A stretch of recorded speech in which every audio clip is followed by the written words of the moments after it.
movement checks while surviving rounds and all that. But emotes I'm gonna use is like Angelic Wings, Snowmobile, Rocket, and Tank, and you know, etc. I'm gonna use more as well. And yeah, I think that's basically it. We're gonna start it now. So actually, no, we're gonna start when the intermission time hits 0. So that's when I have to actually start emoting. And of course, when I get down and I get revived, I have to immediately go back to emoting. Right, this is the first emote I'm gonna use, which is Angelic Wings, and we're gonna do a normal round because we gotta test it out. We gotta experiment. I also should have probably turned on low quality mode. Oh, yep, I got it. Okay, well that's fine because I can go back, gain more speed, and then do this. There we go. Oh yeah, and I can't get revived yet. Yeah, I can't get revived, so that's a rip. Just keep emote chimping. Honestly, you might survive like that. I'm gonna try to, of course. Alright. Looks like it's okay. People are just getting down left and right. And I also told them they can also emote if they want to, but you know, not everyone will listen. So I guess it's mostly me. Okay, I got that. Well, hopefully somebody can get me. I need to go straight back to emoting. Well, that's gonna make emote chimping a lot more harder now that I got down. Okay, yeah, somebody's going through. Thank you. Nah, it's like more of this game than guessed. Wow. Alright, let me go back to emoting. If it even works, why is it not working? What the hell? I don't know why it wasn't letting me use my emote macro, but that's fine. It's working now. Alright, you gotta emote, sir. If I need to gain speed. Oh my gosh, yeah, emote chimp is so weak now that I got down. Okay, like if I try to emote chimp, it's just not gonna work. Okay, well I don't think so. It's just so much harder. I found! No, that's bad. Oh, that is bad. Especially when Happy Wheels is here. Look, watch. I'm gonna try chimping. See, it's like weak. So weak now. I mean, emote surfing still works. Yeah, look at that. The chimp didn't want to work. Hopefully next turn I don't get down and break my movement. I almost died there. When does this round end? Please end. I want to move on. Oh my gosh, I almost fell. Okay, you know what? I'm just gonna keep like b-hopping to the gates. See, it's working out. I'm not gonna emote chimp though, because like I said, it's weak. I fell. I'm an idiot. Okay, it's fine. I'm back. You see, I'm not that bad at b-hopping.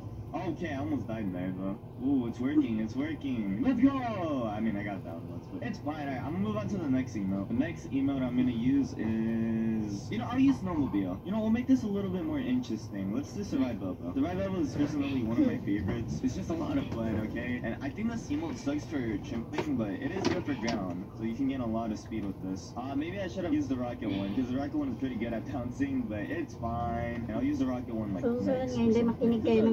It's only good for ground. You can gain so much speed with this. I mean, I guess I'll still try, but it's just... Ang liit nito. Anong kukuha ko dito? Musok. Lagi na lang sinasabi ng tatay ko noon na, alam mo ba, Arkin? Maraming ang wala namang musok. Alam mo, lagi na lang sinasabi ng tatay ko noon na, alam mo ba, Arkin? May kinulong na bata dito sa kwartong to. Alam mo ba, Arkin? May batang nagpaparamdam sa banyo. Alam mo ba, Arkin? May batang kinulong dyan sa aparador.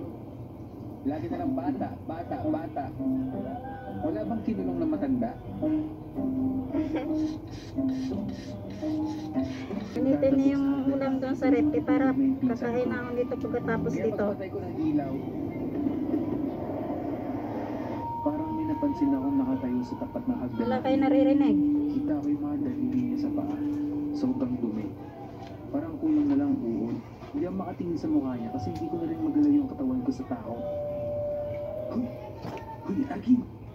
Napalingon ako sa mukha niya at nagulat ako. Anong ginagawa mo dito? Yung ulam niya sabaw yung ano. Gunggong ka talaga. Akala ko Sabaw? tuloy multo ka. Lahat. Hindi sa mga din ang kukulo sa paa. Sabi ko na eh.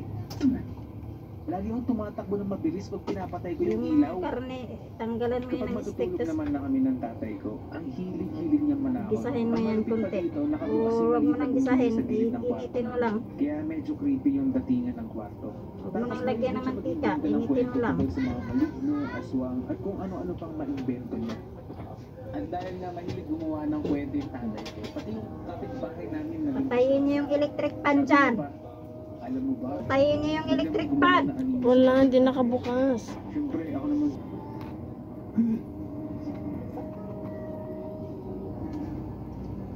At kinabukasan, paglabas ko ng bahay, nakita ko yung kapitbahay na kinakwento sa akin ng tatay ko. Kuya, oh, multo ka daw, sabi ng tatay ko. Yung anino mo daw, umiiwalay. Tapos pumapasok daw sa mga bahay-bahay. Totoo ba yun? Oh, yung tatay mo. Ayun o. Oh, kunak yun. Di kunak yun. Kaya nga ako Isang gabi, nagpapauso. pagkatapos namin Eh, maghapon para na, mawala habang lahat nagkakwentuhan yung mga kami ng lamig-lamig ko pinsan sa katawan. biglang may kumatok sa pintuan namin. Oh, sino magbubukas? Ikaw na, Arkin.